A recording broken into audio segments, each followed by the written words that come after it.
Yeah, what's up, everybody, and welcome to a brand new episode of The Nation here on the Outlaw Nation channel. I am John Rocha here, joining you live at 5:01 p.m. PT. Thanks so much for hanging out with me here tonight for about 90 minutes. I've got a screening at 7 p.m. PT for Mickey 17, but of course, as I've told you guys before who follow me on social media, that always depends on how many people are actually in the theater.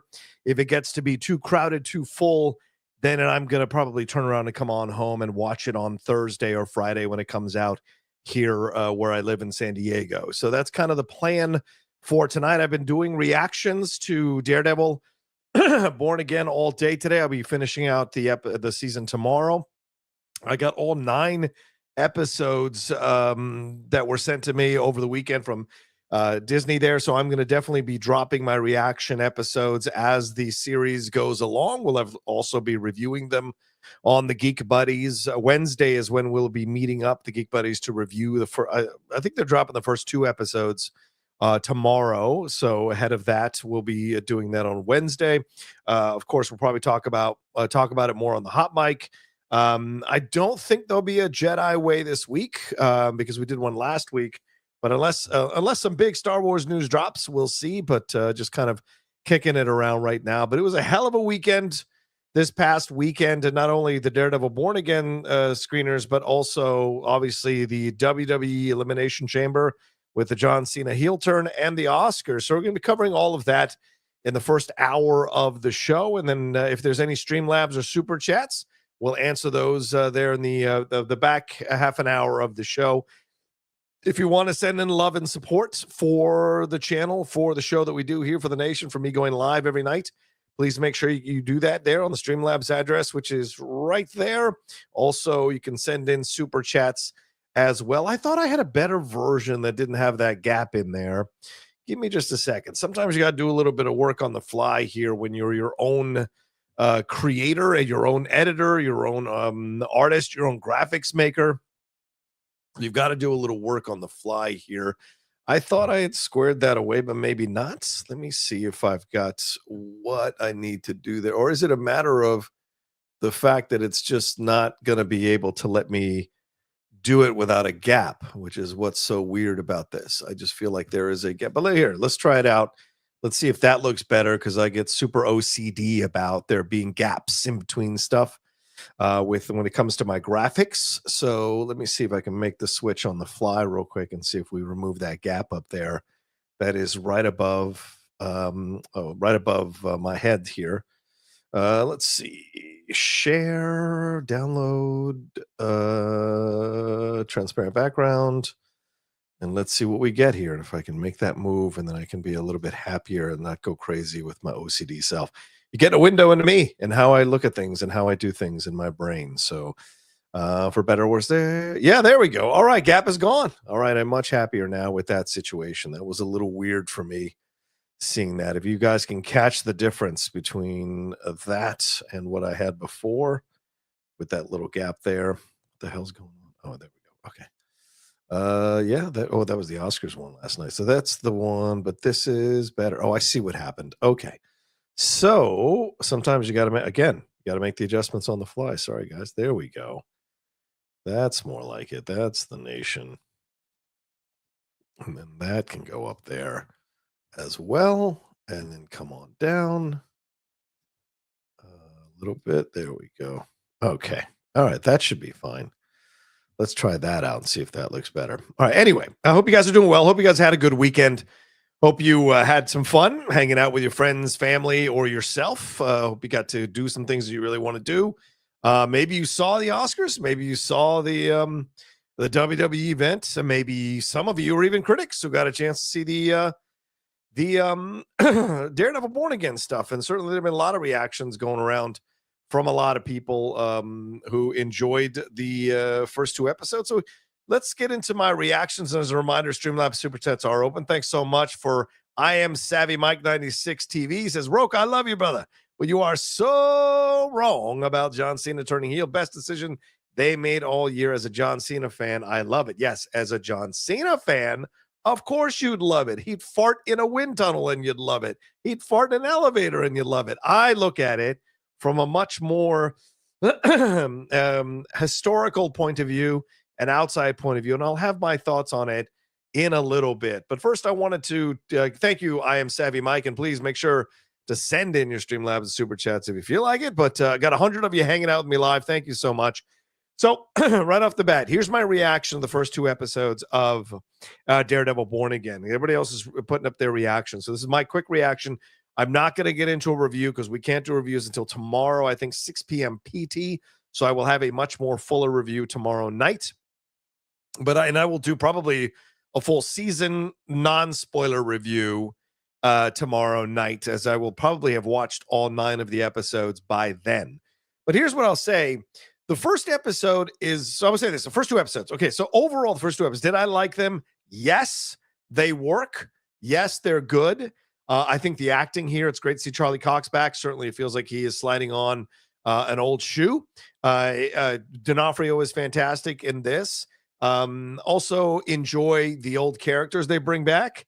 And certainly there's a brutal fight scene with him and Bullseye in the opening episode that is just amazing. And I'm sure they've shown clips of it on YouTube and people have been posting it on social media. There's stuff with Foggy. There's stuff with Karen for sure. And then there are some new characters that come in throughout. I think the second episode is better than the first episode. The first episode seems to be rushing to lay the groundwork for everything that you're going to get in the season. And then the second episode kind of slows down a little bit and lets you see what's going on. And this is basically Matt Murdock, who is the lawyer there in New York and Daredevil, against going up against Wilson Fisk as Kingpin. But each one of those 2 guys are going through their own personal journeys and their own personal changes and their own personal stuff. So it makes it very interesting to see what we're going to get with those guys.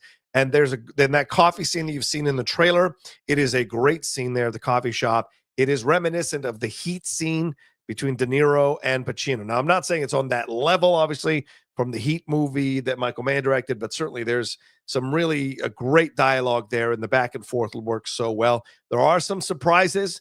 There are some brutal moments. If you're not into violence, this one is going to shock you for sure. And there are some moments of real emotional turmoil that happen throughout the first 2 episodes. So it's certainly, and they're of course introducing some of the people that we're going to be seeing, including some of the villains and some of the heroes that are going to be a part of this Daredevil universe in this particular season. So my reaction to it is overall, I enjoyed it. I don't think it's quite of as awesome as I was hoping it was going to be, but it's certainly good. And I've got more episodes to watch before I make an overall decision on the season. But starting off, we start out a little wonky in the first episode, still some good moments. And then the second episode is where it really starts to find its footing. So that's kind of what I feel about it overall. The outfits are great. The acting is good. Most of the dialogue is really good. And I really do like the new characters they brought in. There's some new flavor. It's very New York-y is what I would say. It's very New York-y in the new characters they brought in. It feels much more authentically New York than maybe we saw in the Daredevil series there on Netflix. So I'll leave it at that. I don't want to say too much in terms of a reaction, but that's my reaction to the first 2 episodes. I highly recommend you all check it out tomorrow on Disney Plus. As I said, I'll be doing my reaction videos to those episodes. I've already downloaded 2. I've already uploaded 2 of those to the folder for my editor to edit. And then I'm going to jump, and then I will do the reviews, as we said on Wednesday on the Geek Buddies. And Wednesday we'll do the spoiler review, and then I'll have my non-spoiler review tomorrow night. So that's my reaction to all of that. All right, so let's move on to the other stuff here. I do want to wait on the John Cena conversation. So let's just wait a little bit on the John Cena conversation. For those of you who hung out with me last night, we had over 500 people hanging out with me for the last hour and a half of my Oscars watch along. That is up there for those of you who want to watch a 4-hour and 15-minute watch along of the Oscars there. But pretty cool, pretty interesting, pretty fun ceremony overall here from the Oscars. I thought Conan O'Brien did an incredible job hosting the show. I thought it was really funny. I thought the opening monologue was really good. Cynthia Erivo and Ariana Grande just absolutely killed it right off the bat. each one singing a song, one from The Wizard of Oz. Obviously, Ariana Grande did that one, and then one from The Wiz, which is the song that Cynthia Erivo sang. So 2 different versions of The Wizard of Oz that correspond there to the respective people singing it, which I thought was great. And then when they came together and sang, they were so on pitch. They were so on, like, just perfectly aligned with each other that I thought that it was really amazing to see that. And the show went on like it was clipping. It was only about 20 minutes over. It was really rolling through the initial part of the show. I thought a lot of the speeches were really sweet, really great. It was nice to see people getting caught up in the emotion of it all. And certainly, I think the LA fires affected a lot of people. We had that really great moment with the LA fire people, and then the sarcasm and the roast jokes that they told, which, like the Joker 2 joke, which I thought was hilarious, although it started out with the hard one right off the bat, then the 2 subsequent ones weren't quite as hard.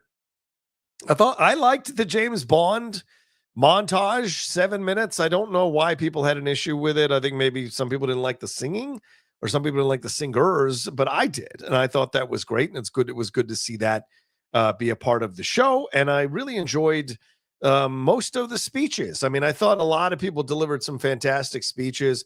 Let's take a look at who do we have here? Oh yeah, let's take a look at this. Certainly Mikey Madison with a surprising victory. What she got done here. No, this is the one I want to show. There we go. So I thought Zoe Saldana's speech was fantastic. I really enjoyed the emotion that she had in delivering her speech and shouting out to her family, shouting out to her mom, to her sisters, to her husband for his hair, and to the overall issue, or the overall point that she's the first ever person of Dominican origin to win an Oscar, and she hopes to not be the last. I thought Kieran Culkin's speech was great, even though I felt like maybe Guy Pearce should have won that, or Edward Norton. Kieran Culkin won this thing. Clearly, a lot of people enjoyed his performance, enjoyed his work in the film, and he delivered a really funny speech with him and his wife and kids and all of that. Adrian Brody, well, what can you say? Adrian Brody certainly delivered a very long speech, winning his 2nd Oscar for Best Actor here. He's been nominated twice, and he's won twice, so he's batting 1,000 when it comes to the Oscars. But I know some people had issues with how long his speech was, and I totally understand that. I can respect that. It did go on for a bit. And maybe he should have mapped this thing out a little bit better and laid the groundwork for it a little bit better. That probably would have been the right move for him as a performer overall to do that. But unfortunately, there was people coming in. There was people who were trying to cut him off with the music. He was trying to get to it, but he took too long to get to the points. I think the points, though, that he was trying to make were great. He's basically saying, hey, I went through this, and I remember winning the Oscar last time, and I got kind of cocky. He essentially was saying that, and I kind of took it for granted, and I thought I was going to be king shit, and I was going to roll through this. And look, him walking up to Halle Berry and just kissing her on the stage, which is a legendary moment of like, hey, don't do that, especially after Me Too. That was one of those examples that people brought up of how men take advantage of women in certain positions. And certainly if you follow soccer/football, when that guy who was in charge of the Spanish Federation kissed one of the female players there at the World Cup as they were coming up to get their medals, he took advantage of a situation there and did something he shouldn't have done. Very reminiscent of what Adrian Brody did. So I like that the tables were reversed. If you guys saw that at the red carpet where she kissed him, which I thought was really funny, and rolled up on him and got her revenge and unsuspecting of his situation. Look, he was there with Harvey Weinstein's former wife. So really interesting situation. I don't know how that happens. I don't know how you go from Harvey Weinstein to Adrian Brody, but I guess that's the path you want to walk. And how does Adrian Brody even know her? How did that even come about? So fascinating situation because, Hollywood's an interesting place. That's all I'll say. It's a very interesting place. I do think the Mikey Madison situation, I was really bummed that Demi didn't win. I thought Demi certainly deserved to win. She was damn good in the substance. I do think some people aren't the biggest horror people, so maybe they didn't watch it. I do think some of them maybe felt that she wasn't the greatest actress for years or for decades, so they didn't want to vote for her.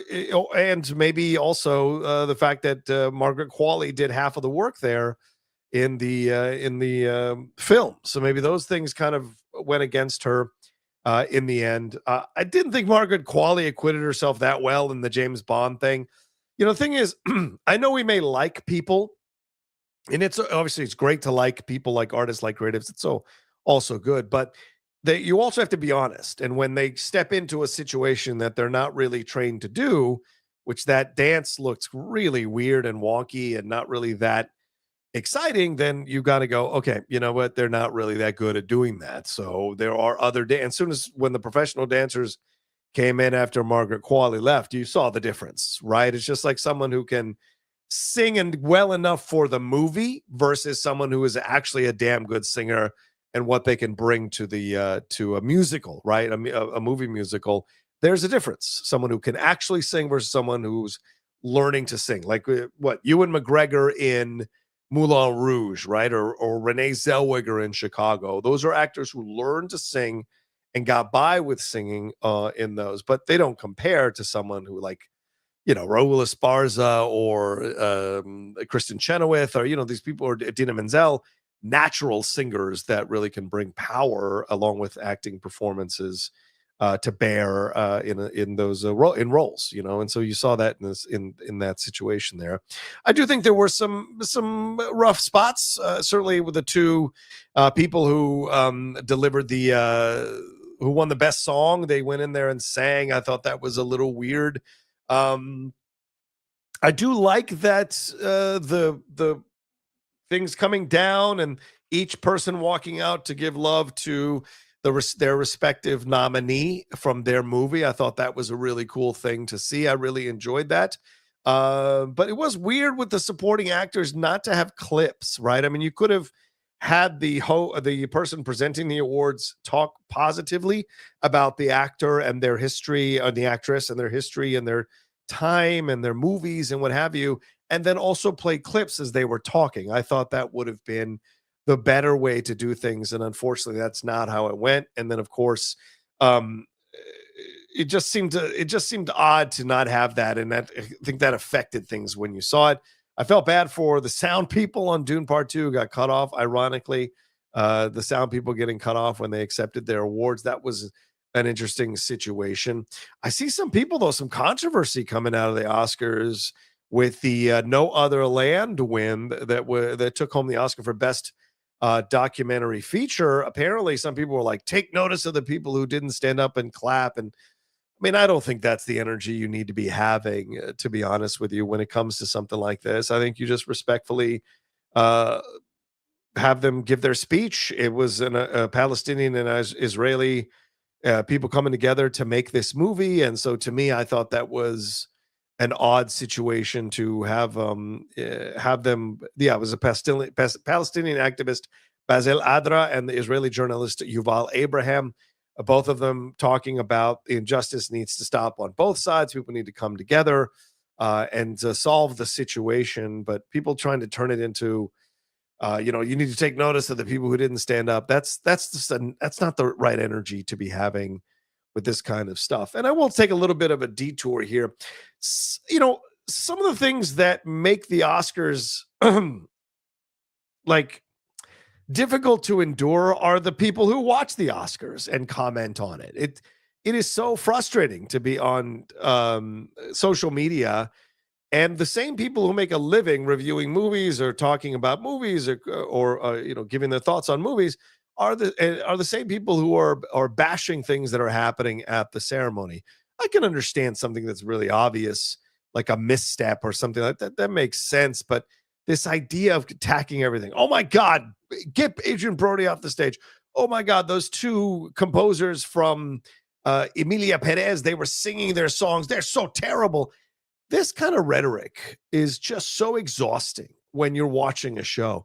These are creatives, and creatives are going to walk up and do what they do.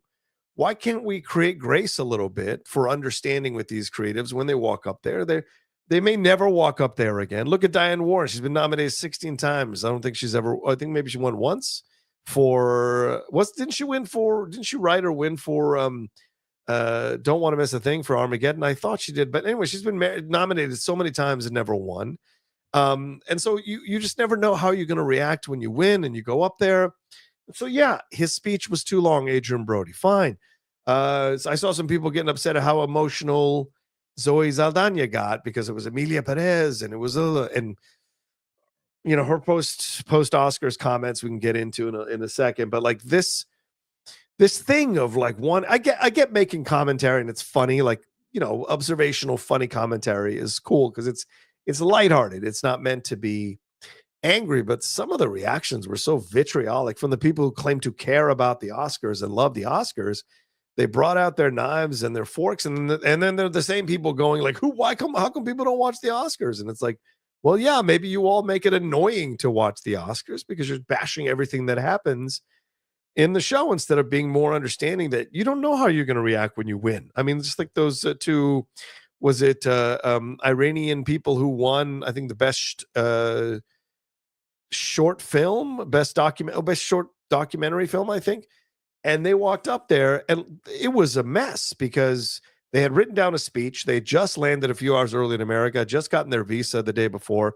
And the guy walked up there and completely was so off base with what he was thinking was supposed to be said. And the woman clearly had memorized the speech and was delivering the speech. And this guy cut her off because he thought she wasn't delivering it correctly. And then he just read the whole thing again, which most of it she had said. So it was a really awkward moment. But you go, you know what? It may ring as a bad situation, but like these people have no idea. And you're walking up there for the first time and everyone's looking at you and it's a world stage. And so I just feel like sometimes people get a little, I don't know, a little too willing to destroy something like this or to attack something like this because it's more about like celebrating movies and celebrating these creatives.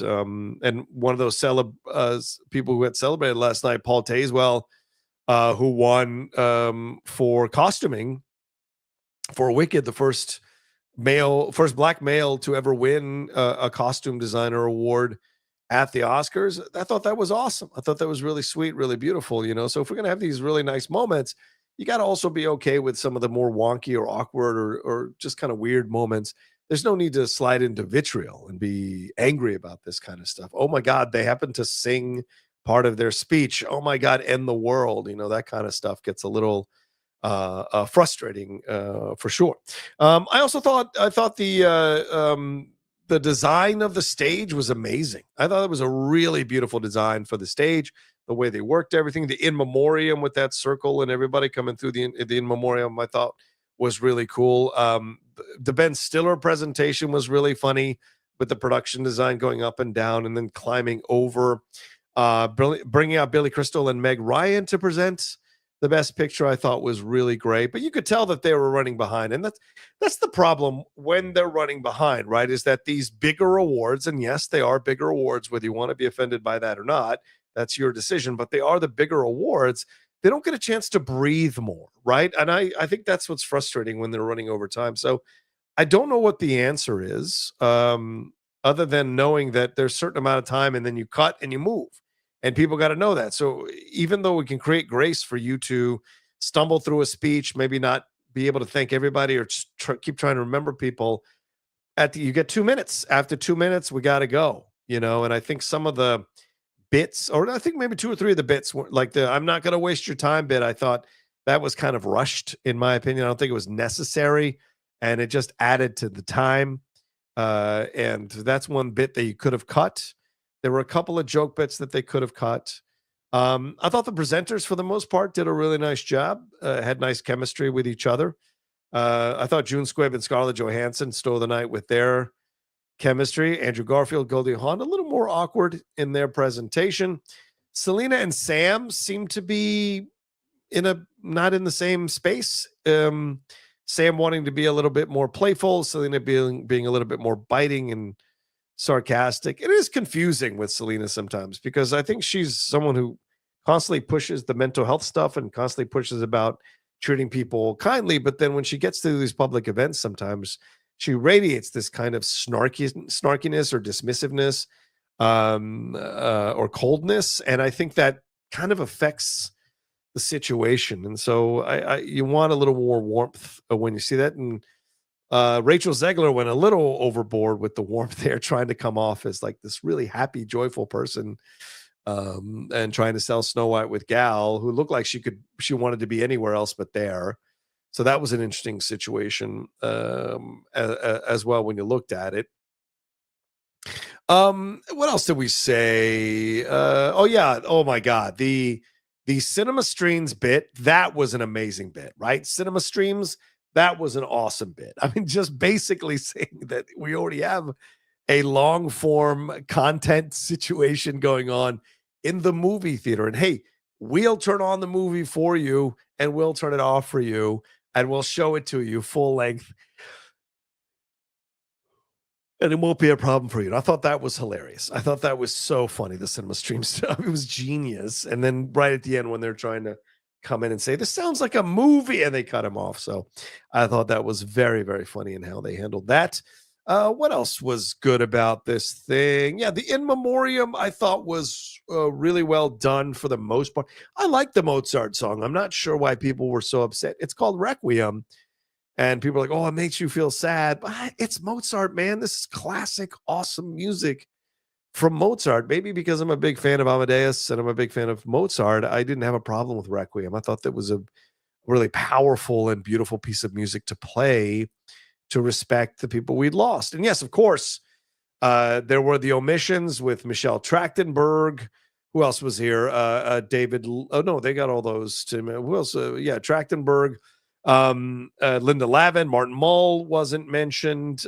Bernard Hill from the Lord of the Rings movies and Titanic and many, many other things that he did in his lifetime was not mentioned. So there was some surprises when you look at the amount of people that were not mentioned in the in Memoriam, which I thought was kind of surprising. But the way it was laid out, I thought was really well done, and I thought it was very beautiful in how they laid that out. Let's see. Sean Baker winning. Let me pull that up here. Do I have the thing? Oh, Alain Delon. Yes, Alain Delon was not mentioned as well. Good call there. Adam Jimenez. Yeah, absolutely. I like Alain. Alain is a French actor, of course. Les Samurai and so many fantastic. Purple Noon, I think, is Alain Delon as well. I think. Don't quote me on that. Who else do we want to talk about here that I have a picture of? Anyone else? Oh yeah, Sean Baker. So yeah, Sean Baker won 4 Oscars in one night. I don't think anyone has done that for one movie ever in the history of the Oscars. Disney did it, but Walt Disney did it, but he won it for 4 separate short films. This is something completely different. I'm very surprised at the level that Anora won, the amount of awards that Anora won. And here's where we get a little bit of like, I put my analytical helmet on and I start to wonder about this stuff because it doesn't feel to me like a fully pure victory, because I think when you look at that movie, it's a damn good movie. I like that movie. That was a lot of fun. Not what I expected at all. If you guys haven't seen it, I can't recommend it enough. It's really a fun film. It is touching. It is moving. It is poignant. It is sexy as hell. There's a lot of Mikey Madison in states of undress or doing dances or what have you, along with her, of course, fully clothed, having some battles with the people around her new husband, and how that extends out to like where it goes. I don't want to ruin it, but there's a lot there that goes on that I thought was really well done by Mikey, and the film itself was damn good. But I do think it's not the best picture of the year, and I was really surprised by it winning. And I wonder if the Brutalist AI, the Emilia Perez tweets issue with Carla Sofia Gascon, with the Conclave Catholic Church type thing, I wonder if all of that affected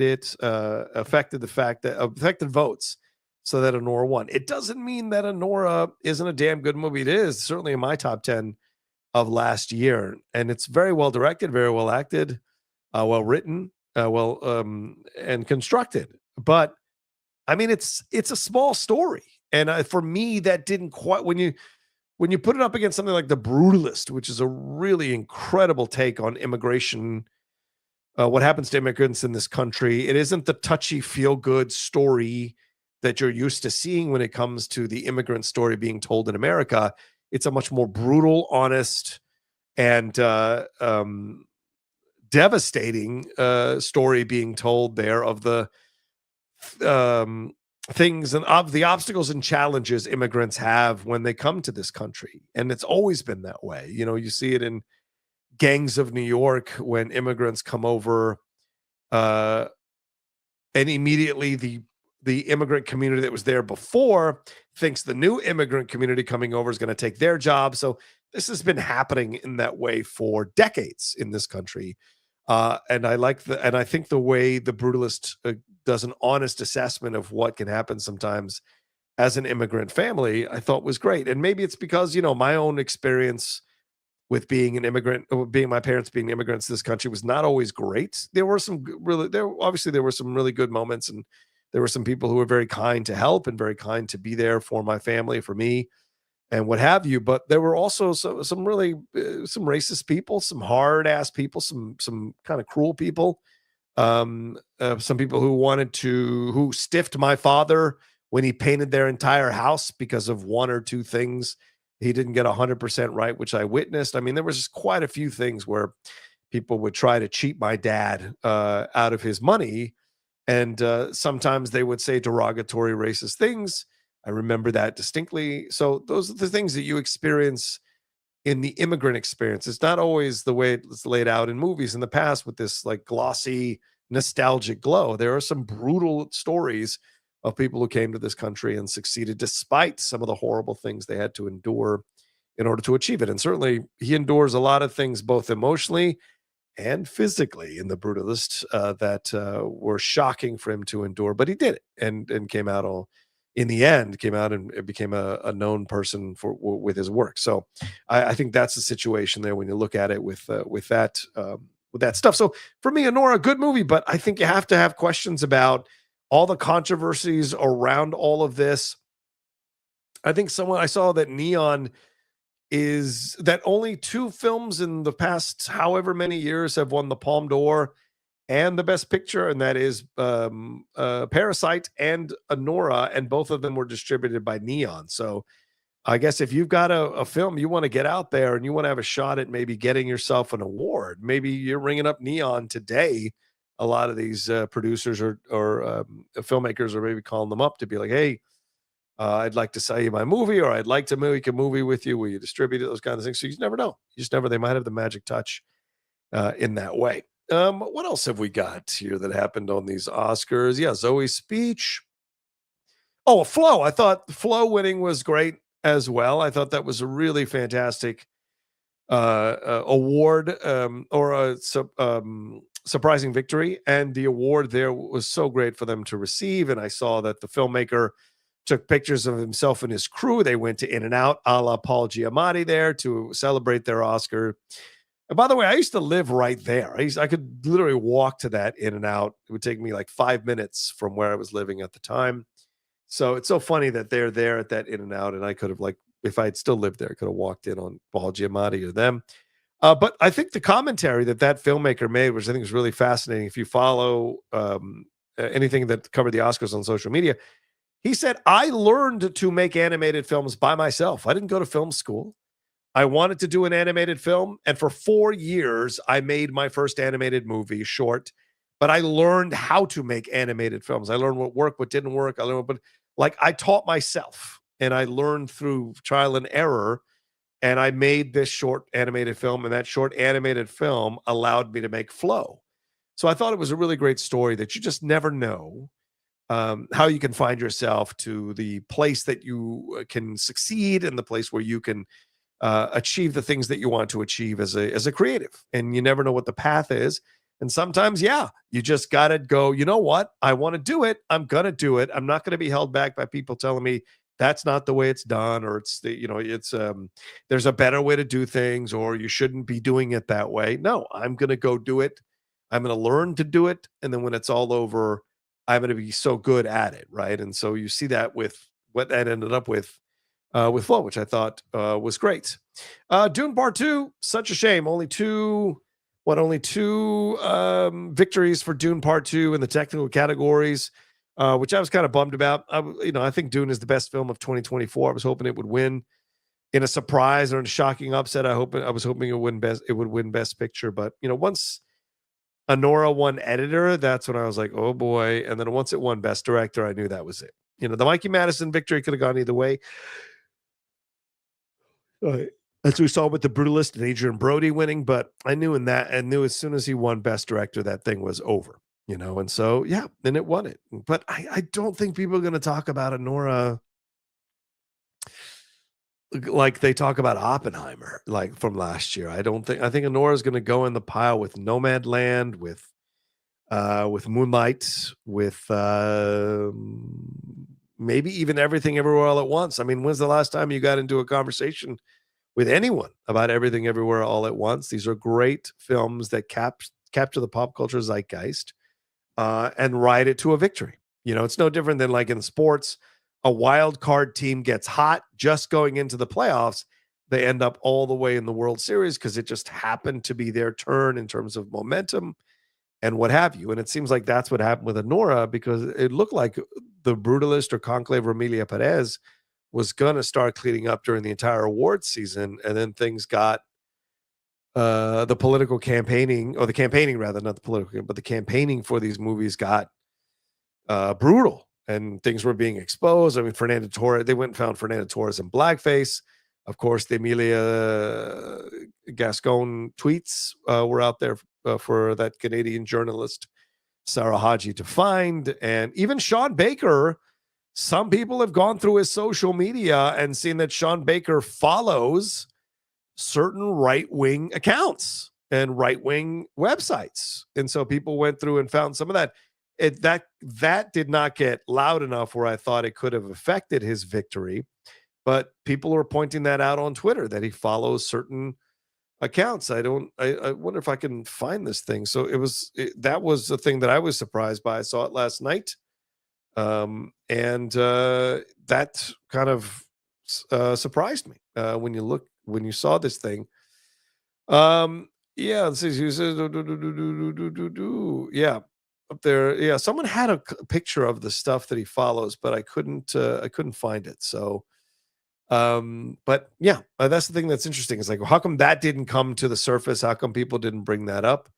But I mean, it seems odd that he would be right wing when he did Tangerine, which is a film that stars a black trans actor who's playing a prostitute. So would that be, plus the Florida Project, which he did before as well? So I don't know. People are finding that kind of stuff, but how much of that stuff is legitimate? How much of that stuff is that real? But that tells you how political this thing can get, how crazy political this thing can get. And so it's and it felt this probably happened because people felt that these awards were winnable. Like there wasn't a clear cut favorite. So these awards felt winnable. So these campaigns go into overdrive to try to find or create drama that takes down the other films so that they win, So I don't know. I don't know if that's how it was I don't remember it being that way in the past until Weinstein got into it in the 90s.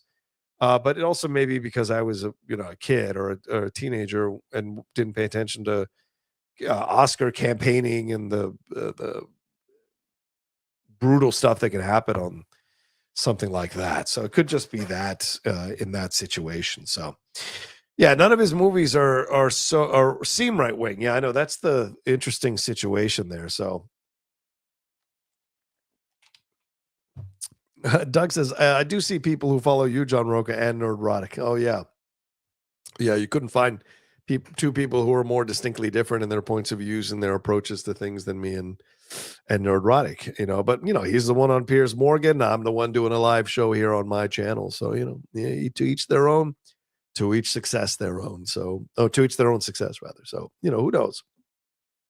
But I'm saying, and I'm not saying that as like a kind of a derogatory thing. I'm saying that could have affected votes. So that's my whole point. Overall point is that there was a lot of campaigning to undercut people. I mean, I think obviously I feel like the Carla Sofia Gascon tweets, that's the most extreme example, because that really did ruin her run. She could have pulled an upset and won last night, I think, if the tweets hadn't been unearthed. I also think if she had like straight up apologized, took it on the chin, owned it, I think she'd have done a better job overall with how the award ceremony turns out.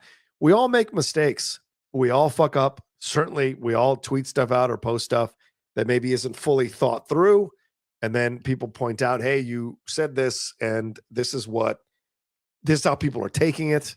I experienced that with my tweet around Andor, the first season of Andor. People thought I was saying that white people shouldn't review Andor, and for however I worded it, I was trying to basically say I'd like a lot of these Star Wars shows that are white led to bring on people of color, to bring on to see more people of color be on their shows as guests. That's what I was trying to say, but I think the way it came out made it sound like I was saying white people shouldn't talk about Star Wars, and that's like never would have occurred to me to say that, but that's how people took it. So clearly, I took it down after a day or two of people, and I didn't take it down until friends of mine reached out to me and were like, "Brother, let me tell you, I know you don't mean it this way, but this is how it sounds to me." And I try to give you the benefit of the doubt, but I can tell you right now, this is what it sounds like to me. So that's when I took it down, when my own friends were like, hey, it does read that way. And then I'm like, oh, all right. So clearly I worded it incorrectly. So that stuff happens. You just own it, you apologize for it, and you move on. And that's really the best way to do it. And I think that affected her in the end. Anything else? Yeah, I mean, we talked about Paul Tazewell already. Let's see what else that was. Oh yeah, I feel bad for the Hulu people. Oh my God, I had no idea that the Hulu people lost the final two awards or whatever. I'm sorry, that it cut out before the final two awards, which is a shame for them. So that's an interesting situation that people are finding themselves in here. Let's see. What do we have? Some fast facts, Academy Award fast facts. Anything here? I want to make sure we get a little bit of information that was maybe a part of this thing. No, these are all like distinct awards. Let me maybe say 2025 Oscar facts, maybe. The 2025 Oscars winner who made history. Here we go. Flow became the first Latvian film to win an Oscar. Paul Tazewell is the first black man to win for costume design. Zoe Saldana, first Dominican. I said all that. Brazil gets its first Oscar win. That's right. I'm Still Here, winning Best International Feature. It's so funny. I didn't know this. And even as an avid Oscars watcher, either I forgot or didn't remember, but I didn't know this in my mind, that when you win for Best Foreign Feature, the country wins, not the director. So that was an interesting situation. Adrian Brody going 2 for 2, Sean Baker 4. Okay, so there you go. Those are the basic facts of everything there. Again, I do feel Demi should have won, but other than that, I don't have any gripes about the characters that did win. So yeah, Steven says it's cut out right before announcing Best Actress. There you go. E. says, when is Born Again out? In America, it's out tomorrow. I don't know where it's out in other countries, but in America, it's out tomorrow. So I think it's the first 2 episodes they're dropping there. So, all right. Yeah, okay, that's it. I think that's it for the Oscar stuff. I saw some people say, well, no matter who wins Best Actor, they'll never top Cillian Murphy and Oppenheimer. And it's like, that's all subjective, man. Maybe, yeah, for you it is that way. For someone else who's watching it, they may enjoy Adrian Brody's performance more than Oppenheimer. Certainly, I didn't, that second half of The Brutalist, for those who know, I didn't see Oppenheimer go through that and have to play that scene and react to it and deal with it and the ramifications of it. So you can argue, to me, performances are performances. Who delivers great ones, who delivers better ones, I guess that's all subjective. But to say nobody can top this, I think is a bit reeks of hubris, I guess is what I would say, especially if you're not an actor. And oh boy, man, sometimes when I watch these critics who've never been actors talk about acting, I just kind of roll my eyes, because it's like you have no clue what the fuck you're talking about. Like, you really do. Some of these critics, when they talk about which is the good actor, which is the bad, and what is going on. Like, I saw people come for Timothée Chalamet in A Complete Unknown, and they're like, oh, Monica Barbaro blows him off the screen every time they're on the screen. That's on purpose. She's supposed to be the focus of the scene and winning the scene. So Timothy Chalamet, as a good actor, tamps down what he's doing so that she can shine. That's how it works, you know. And so when I'm watching these critics who've never been actors, never took an acting class, never tried to be an actor, try to talk knowledgeably about who's good and who's not in terms of how they're performing on the screen, it does get a little bit like, ugh, what are you talking about? I can show you, let's bring up the video and I'll go frame by frame and I'll show you the things that they're doing that make them a really good actor. So these are things you kind of just have to deal with. And I'm sure there are directors who feel this way when critics talk about directing. I'm sure the directors go, what the fuck are you talking about? Or sound people. There's, because not a lot of critics go to film school to become critics. They go to not only so they know all the different things. One of the positives about Perry Nemiroff is I know Perry went back to film school so that she could learn all the different jobs, become aware of the terminology, and so that she could be a much more well-rounded film critic. I mean, of course, she's also produced films, but I know that was a part of it. Not a lot of film critics do that. So I think that's a thing you have to be aware of, so. All right. Anyway, shall we take our move into, and I see that we've got some Streamlabs and Super Chats. Keep them coming in, people. I will absolutely get to them after we do our last topic. I do see that I've got a couple of these Streamlabs as well. But let's move into this. Let's finally have this conversation. Well, if you were living under a rock last night and you missed this up till now, last night at WWE's Elimination Chamber, John Cena, after initially being on the side of the side of Cody Rhodes, turned on Cody Rhodes after delivering a very big overacting moment.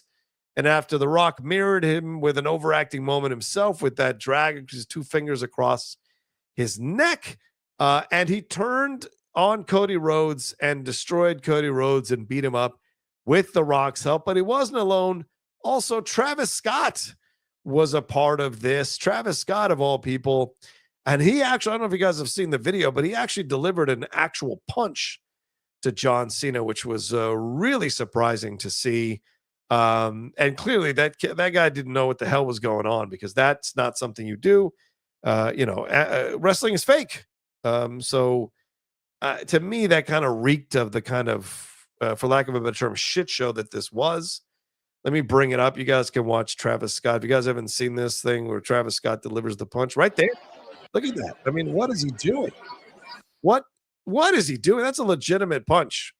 Just so stupid. I mean, this is the guy is prone there, and I don't know why you would do something like that. Like, it's wrestling, it's fake. So just a lot of mistakes there from Travis Scott in what he did. And look, Cody's been hit by bigger dudes with bigger hands than Travis Scott, so it's not a big deal. But I'm sure there was a conversation that was had in the backstage about it all. So here's what I would tell you, and this is my honest truth. I'm just not a fan of Cena turning heel this late in the career. I think people who didn't experience the Hulk Hogan turn and experience this turn, they have no place to talk about it comparing.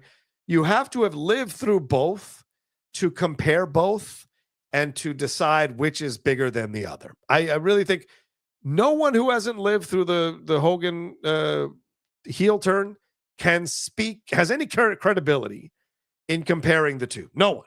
You have to have lived through both so that you can compare them both. For me, Cena has been on a losing streak. He has not looked good in the ring. He's looked old since he came back. And it has not been a good run recently. And look, I wasn't the biggest fan of Cena initially. He won me over as the years went on, and him, just really delivering some good performances, if not memorable. I guess there are some memorable matches. Maybe the stuff with Edge, the stuff with Randy, certainly. The retirement ceremony with Mark Henry, that was awesome. What a great swerve. But he's never been, to me, the most exciting wrestler. Like you said, the five move set. And I know I'm a Hulk Hogan guy. Hulk had the same thing, but Hulk was a much more experienced wrestler. If you go back and watch Hulk And Japan, when he was really allowed to wrestle, not like in the WWE, which was very staged, very sports entertainment, very much like, okay, Hulk Hogan, you come in, you start out with the offense, but then the bad guy gets the best of you. And eventually you crawl up, you get hit, and you Hulk out, hit him with the boot and jump and drop the leg. He was very limited in his move set. But if you watch him in Japan, you watch the old footage of him in other federations, the man could wrestle. The man had multiple moves. I've never seen that with Cena. I've never seen Cena wrestle like these incredible matches with multiple move sets. It's very limited what Cena can do, but it's clearly effective because people love him and have loved him for 20 years. And Cena carried the industry, carried the business. He was the face of the WWE for a long time. And so you can't argue that. The Rock was only around for 6 years. Triple H was almost always a heel. So you're not going to make the heel the face of the WWE, although Roman Reigns kind of changed that. It was Cena and the Make-A-Wish stuff and everything. So, nothing but respect. And his back and forth with The Rock was one of the best programs in a long time.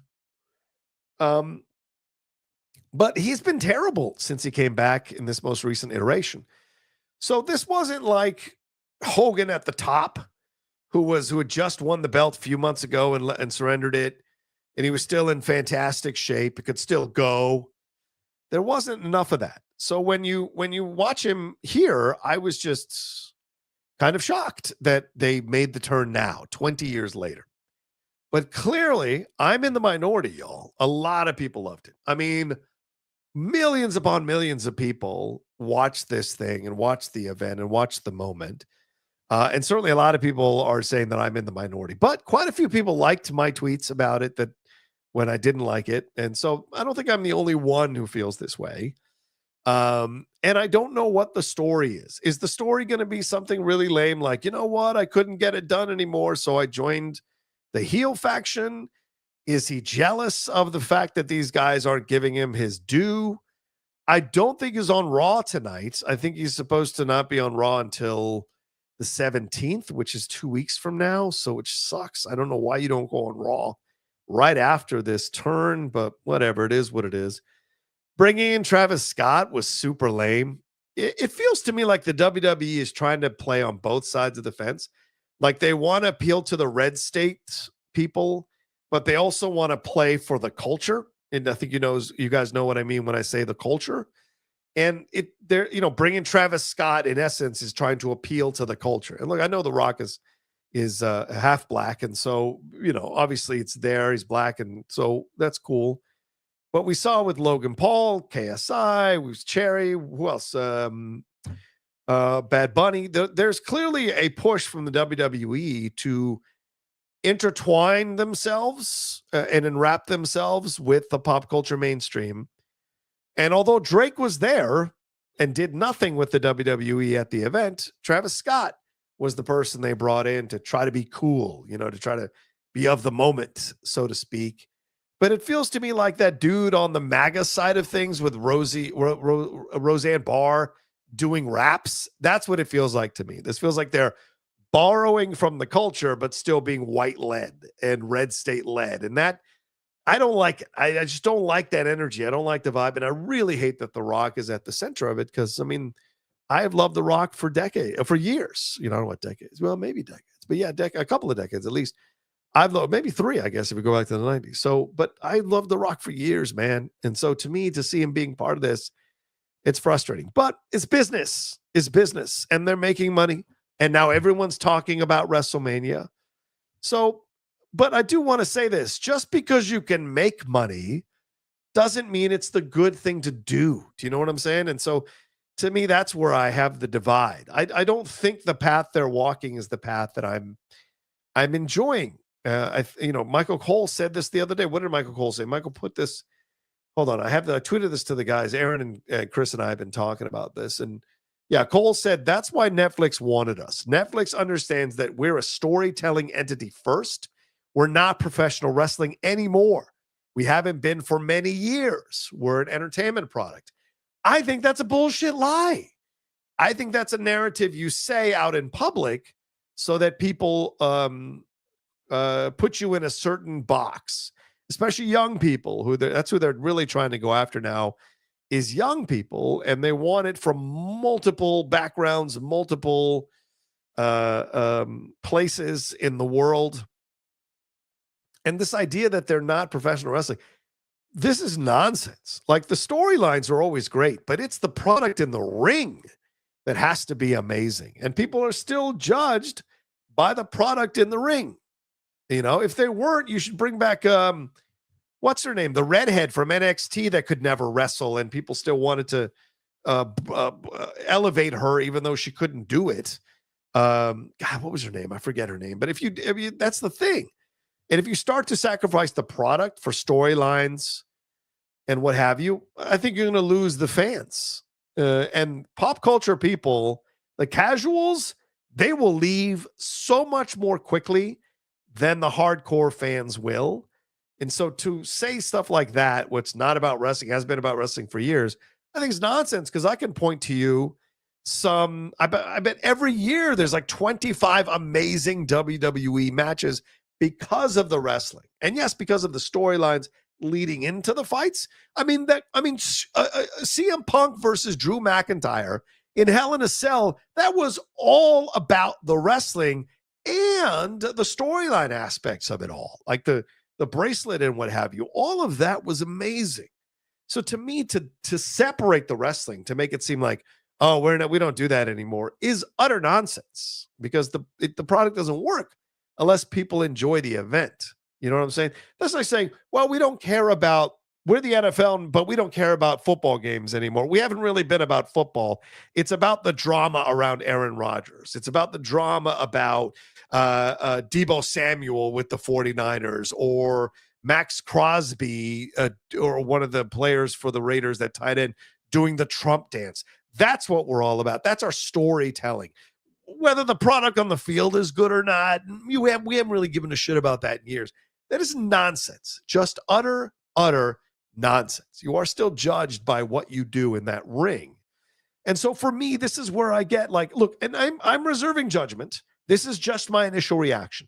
I didn't like it. It's 10 years too late for him to turn heel. It carries no resonance, in my opinion, for him to turn heel, but clearly there are a lot of John Cena fans, and they were so shocked by it all. And a lot of people said, like, well, it would be boring for him to be. And I go, at a time in our country, at a time in our world, when everyone seems to be bending the knee to evil, or bending the knee to selfish antics or selfish people, I actually think it's more rebellious to be the good person. It's more of an outlaw thing to be the good person, to be the person who stands for what's right, to not give in to the overall powerful conglomerate entity like The Rock represents with Endeavor. If Cena could have fought back against that, that would have been interesting. I actually think that's the more interesting storyline. Now, Cena going heel, people are going to enjoy the raps, if he can still do it. People are going to enjoy the promos and all of that, and they're going to overact like crazy, with the that bullshit, or the, oh, now he's dead, those kind of overacting moments. I don't know if that's going to necessarily get the job done, but like as I said, I reserve judgment overall. We'll see how this plays out, because I felt this way when The Rock came back last year and they pivoted and made adjustments. Now, I was much more on the side of the majority last year, because a lot of us felt that was a terrible return for The Rock. And they pivoted, and when they pivoted, it ended up working out. It was an amazing situation. Although it should have been Stone Cold and not The Undertaker, it still worked out. So there is a possibility that this actually works out in a way that I love, depending on what we get from Cena and The Rock. And the fact that already he is not going to be on Raw for 2 weeks, that is 5 weeks of build-up to WrestleMania. It's 7 right now, and you take away 2. So 5 weeks of a build-up to this big match with Cody? 5? I don't know, man. It doesn't make sense. I don't know why you do this. Like, if he's going to come back and pull the heel turn, he has got to be doing stuff every week on all these programs. He has got to be there, ever present the whole time, so that you really get the fans to sink in and accept the heel turn. And I get it. He's going to be probably heel past WrestleMania for the 7 months he's got left on this quote unquote farewell tour. So you want to drag it out or whatever, but this is still WrestleMania. You still have to respect WrestleMania, at least in my opinion. You have to respect WrestleMania and build up to it so that when the explosion happens at WrestleMania, you are like, whoa, and so I don't know that it necessarily feels that way. So that's just my personal opinion. Yeah, thanks so much for reminding people there, James Jane. Yeah, please smash the like button. I keep forgetting to ask people to hit the like. I know some of you may not agree with me, so you're like, I don't want to hit the like button because I like what happened with Cena. But I would appreciate it if you hit the like button if you're watching or listening to me right now. I sometimes forget to do that because the like buttons are important for me. Let's see here. What have we got?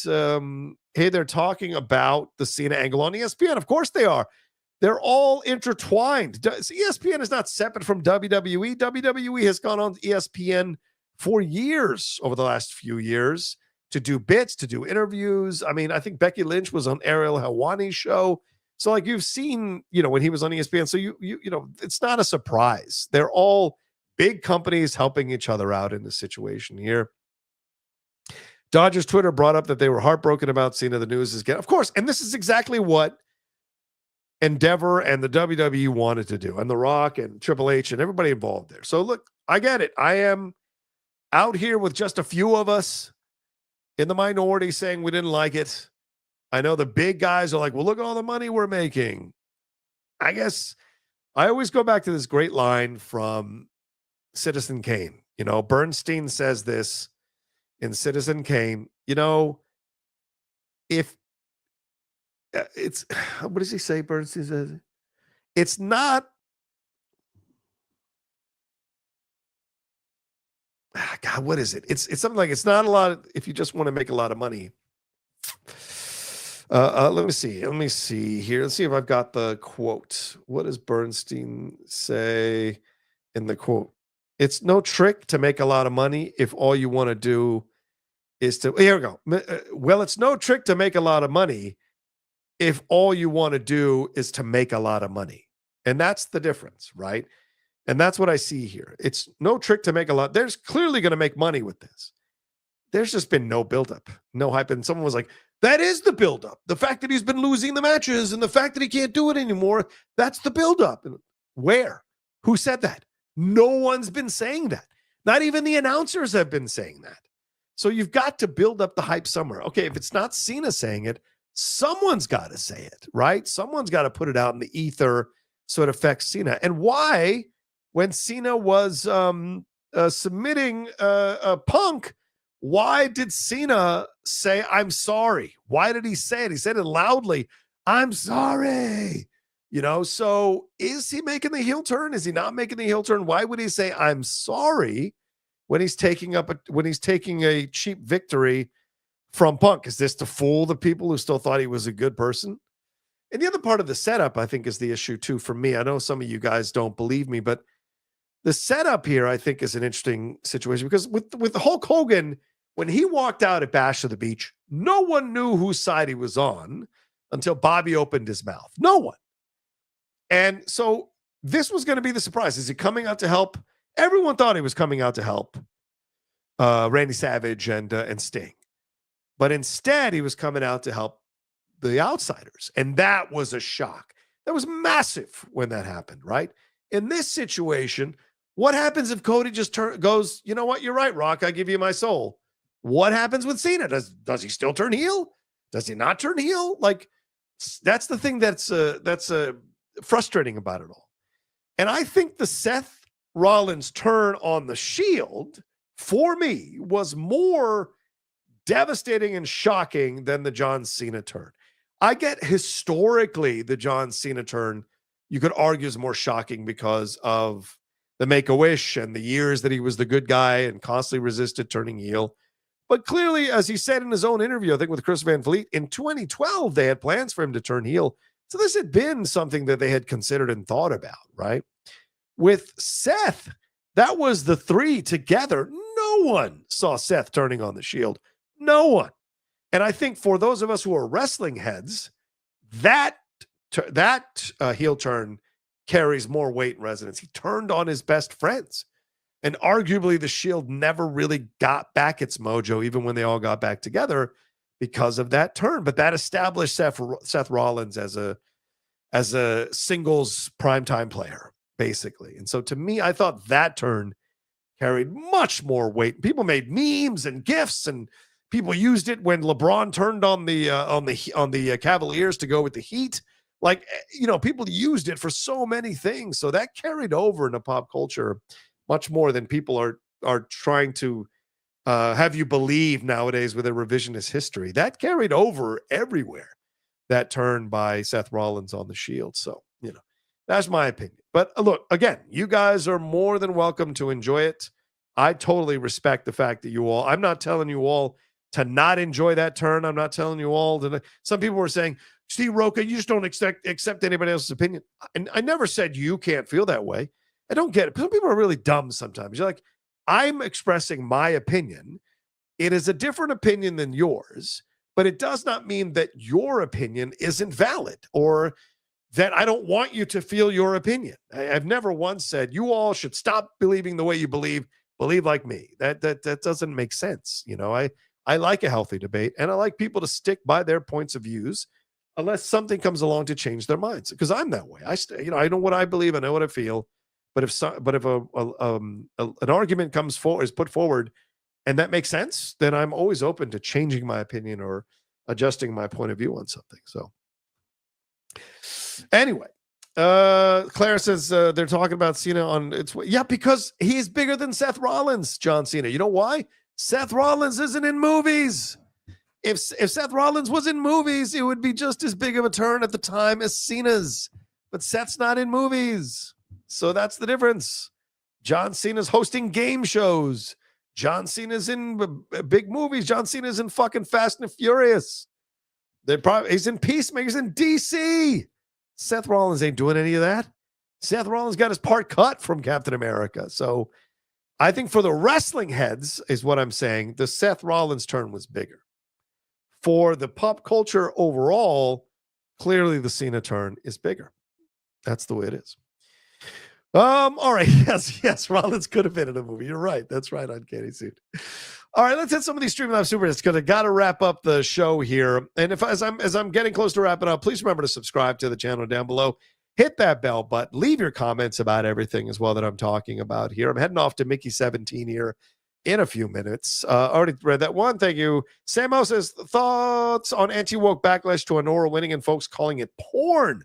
Crazy we live in a society that folks say these bad takes because it is a great film. Anti-woke, I think that's nonsense. I don't know where the backlash is. Honora it's not porn at all. She's a call girl. She works, she's an escort rather.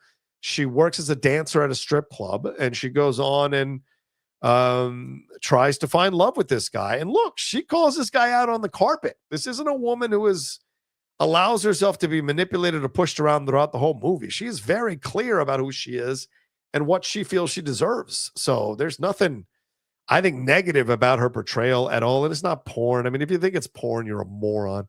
There's so much more going on in that movie. And look, people who strip, people who are escorts, people who are call girls, prostitutes, people who work in the sex worker industry, they're human beings.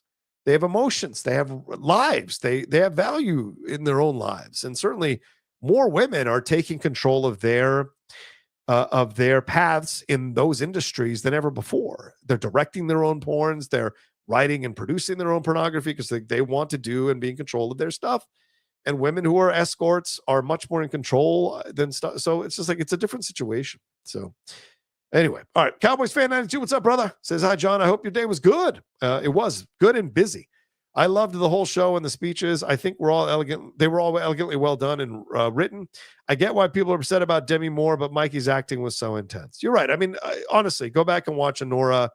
It's a really phenomenal performance. And so you can go either way on the thing. I think what hurt Demi overall was that Margaret Qualley carried half the load. I think if the film had been completely all Demi, I think we're having a different conversation rather this morning or today rather. Fredtastic, what's up, Fred? Says Flo beating Wild Robot was like Pinocchio beating Puss in Boots: The Last Wish when the other was the better movie. Had to get that off my chest.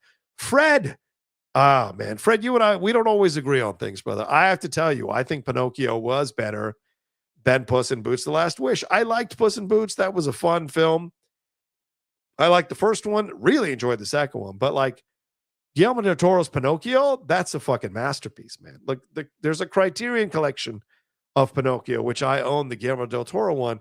There is no Criterion collection of Puss in Boots: The Last Wish. You know, that Pinocchio was a whole nother level of artistry and entertainment there. So, but again, we just have a different opinion.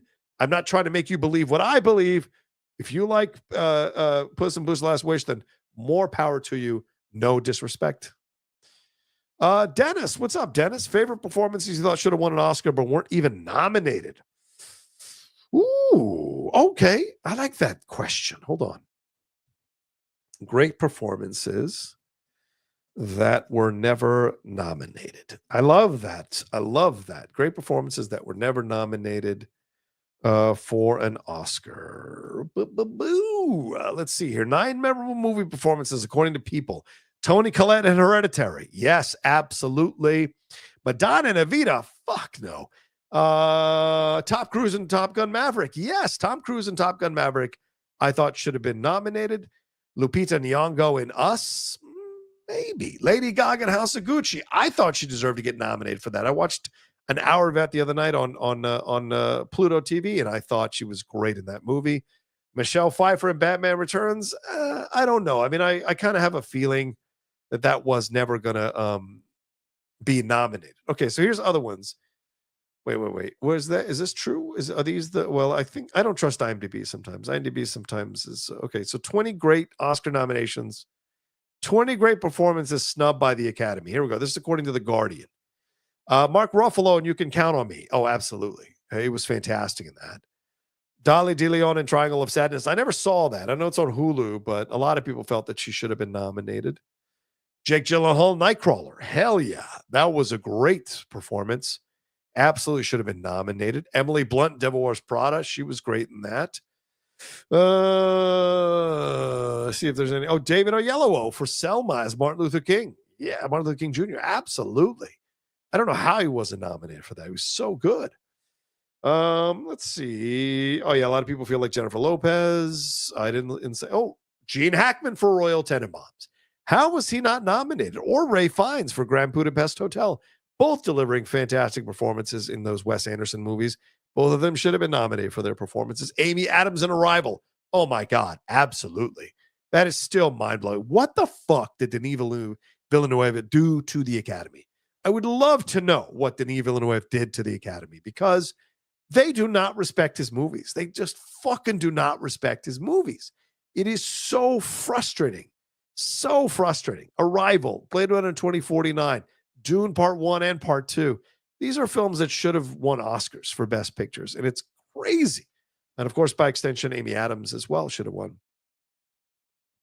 Paul Giamatti, right, not getting a leading man nomination. We just did Sideways on the Cinephiles and talked about how incredible he was in that movie. So yeah, those are some really great ones to think about. Thank you, Dennis, for the question. Sean McCabe says, hey, Outlaw, thoughts on the Warfare trailer?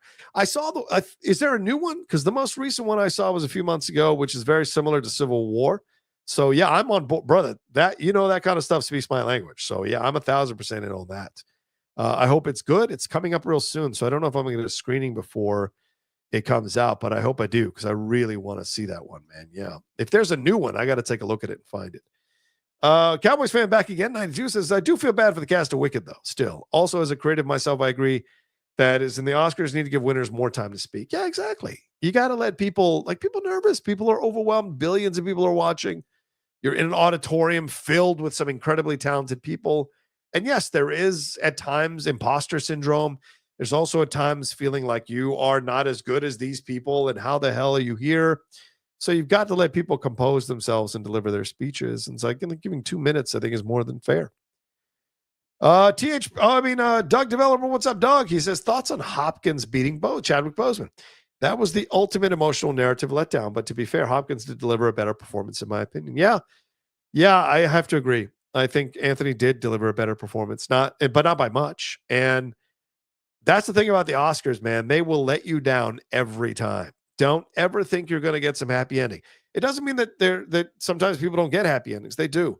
But the Oscars can be brutal. And if you're waiting for a happy ending at the Oscars, more often than not, you don't get it.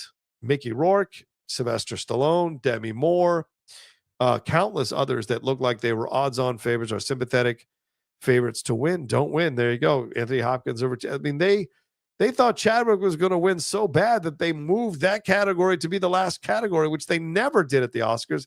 It's always Best Picture, but they thought Boseman was going to win, and he had died of cancer. So they thought this would be a great way for the Oscars to send him off. And then Anthony Hopkins ends up winning, an old-ass white man. So it's like it was such a kick in the mouth, a kick in the teeth for the Oscars people there. So, yeah, it was so shocking. So, yeah, don't look for happy endings at the Oscars. They rarely happen. Crystal DW fans is so hyped for Daredevil. Fingers crossed. I get to see my favorite superhero, Jessica Jones, return one day. Hope your Monday is going well. Thank you, Crystal. It is a busy Monday. I swear to God, I've been going since 8 a.m. With stuff for the Cinephiles, for the Geek Buddies, for Christian Harloff, for my channel. Like, it's just a lot going on today and tomorrow. Hopefully Wednesday will be a little more relaxed. Also, I get to see my Liverpool in the Champions League against PSG, so I'm hoping I get to relax around noon. But yeah, it's been busy. And yes, we'll see if Jessica Jones pops up. We'll see if who else? There were possibilities that Luke Cage might pop into this thing, and I don't know if Danny Rand's going to be in this thing. So there's a lot of possibilities. But again, I've only seen the first 2 episodes. I like them. I don't think they're awesome, but I certainly enjoyed them. And looking forward to see what more we're going to get with the film, or with the series rather. So, and like I said, my review tomorrow night, the Geek Buddies spoiler review on Wednesday. Look for that later on this week. Thank you so much, Crystal. Appreciate it. Let's hit these Streamlabs. Thank you to Puerto Geekin. What's up, Puerto? Always good to see you, brother. Sorry I couldn't hang out yesterday, but I think you guys understand the Oscars. But maybe Wednesday we'll set up a makeup hangout with the crew there. He says, John, I've uncovered the identity of James Gunn's collaborator on The Brave and Bold, and he's Latino. Oh, really? His name is Jaime Pistola. Just kidding. Have a great week. That is funny. Of course, that's James Gunn in Spanish. Jaime Pistola. I like that. That's very good. Oh, very good. We all know that it's actually Games John. We know that it's Games John. Hey, John. Oh, this is fantastic. 314 says, hey, John, we have become a society who only see things in extremes. It's the GOAT. It's the worst ever. I've never been so offended. Yeah, people need to learn to center themselves so they can be more realistic about what they see or hear. Yeah, I agree with you, man. I agree. People are out of control with this stuff. It's sad to see. It's unfortunate to see how people are about these things. But yeah, 100%, man. People need to relax about this kind of stuff because it is a little crazy. Yeah, we've said this on the show with Christian. Like, you got to fight for the middle. Where is the middle? We need to find the middle again so we can function as a society again. Doug Developer sent me a couple. Thank you, Doug. He says, what I love about Oscar season is that we passionate film fans care so deeply about actors who have no idea who we are, and them winning or losing has zero effect on our everyday lives. I felt bad myself, but at the end of the day, Demi will be just fine. Yes, I mean, I think there'll be more opportunities for Demi in ways that weren't before. I think a lot of people really respected what she did and loved what she did. So there may be offers and movies and parts that she maybe wasn't getting looked at for before, but now she will be. I mean, imagine her as Valentina in Marvel. Imagine her replacing Julia Louis-Dreyfus. I think that's a better fit, to play that role. Nothing against JLD. I love JLD, but like Demi Moore coming in to play that role would be super interesting with her G.I. Jane pedigree, with her ability to play villain like we saw in Charlie's Angels 2, I think it was, where she played the villain, where we've seen her, play some strong roles like in A Few Good Men and what have you. So I think Demi would have knocked that role out of the park. So hopefully Marvel, DC, Star Wars, these big franchises are looking at her for roles in their projects coming up. Doug Develler says, that being said, I felt bad for Demi. Now I feel bad for Mikey because on YouTube, 90% of the comments are either shitting on Mikey or saying Demi got robbed. Maybe Demi can find comfort in those comments. LOL.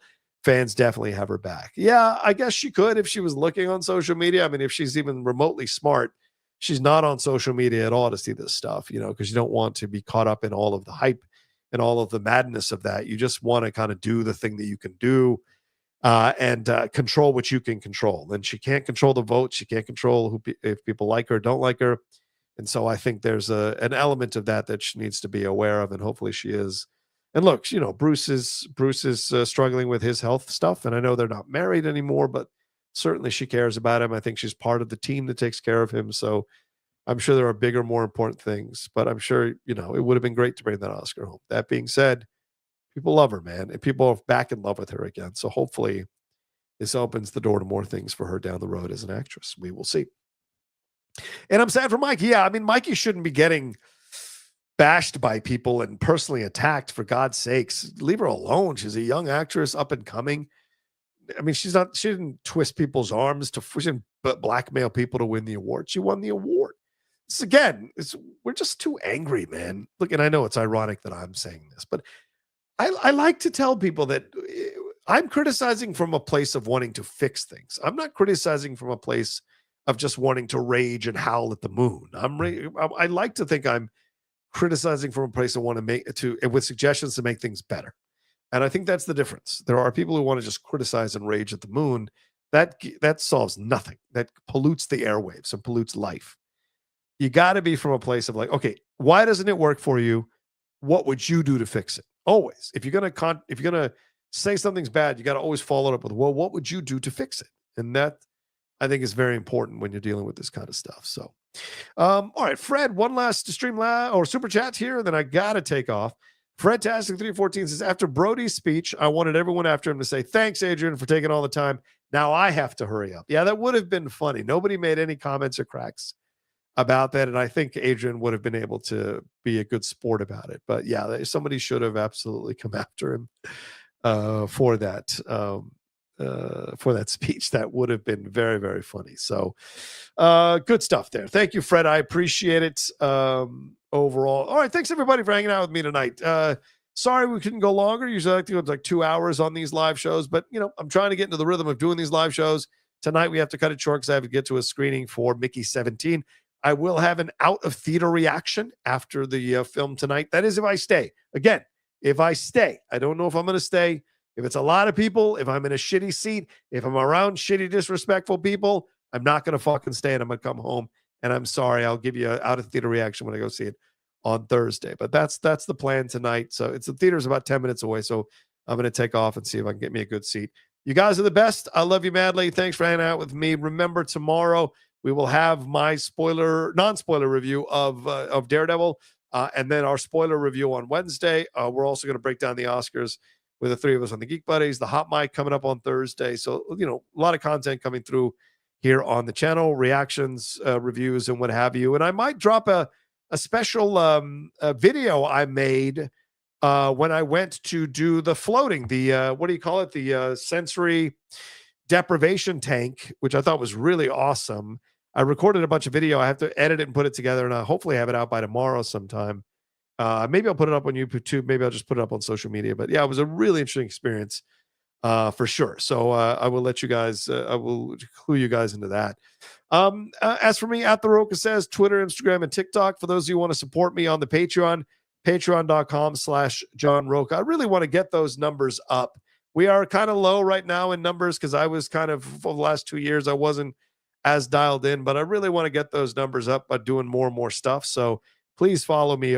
Please subscribe to my Patreon over there as well. And thanks for the Streamlabs super chats tonight. Leave your comments down below for those of you who are watching later. And I'm sorry about timestamps. If someone wants to go through and timestamp this thing, I will copy and paste it into the body of the description while I'm at the movie, before the movie starts. If someone can do it in the next half an hour.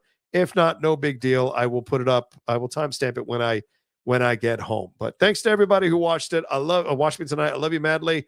You're the best. And I will talk to you soon. Oh, wait. Oh, remember what I say at the end of every one of these episodes, right? I got love for you. Whatever you need to do to get through the next second, next minute, next hour, next day, next week, next month, next year, I want you to do it. The world can be a crazy place, but the world can be a fun and interesting and magical place. Who saw John Cena turning heel? Who saw the crazy stuff that happened at the Oscars last night? You know, you never know. If you find your way through the darkness to the light, you never know what insanely fun things are waiting for you, for yourself and the world overall. So just saying, as we wrap up here tonight. So I love you. Take care of yourself.